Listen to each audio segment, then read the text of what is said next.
Hola, buenos días.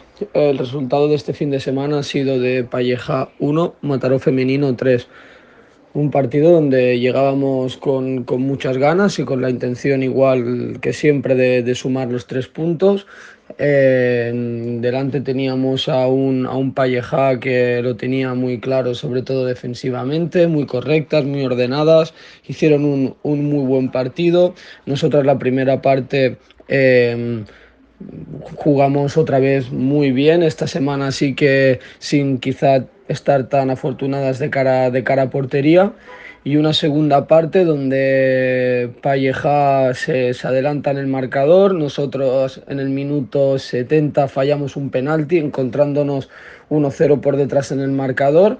Pero el equipo en ningún momento deja de trabajar, en ningún momento deja de generar ocasiones, se sale del partido y con todo lo que teníamos en contra, fuimos 12 jugadoras de campo al partido y todo lo contrario, la reacción del equipo fue buenísima, tras fallar el penalti, todo lo contrario, el equipo se vino arriba y terminamos el partido 1-3.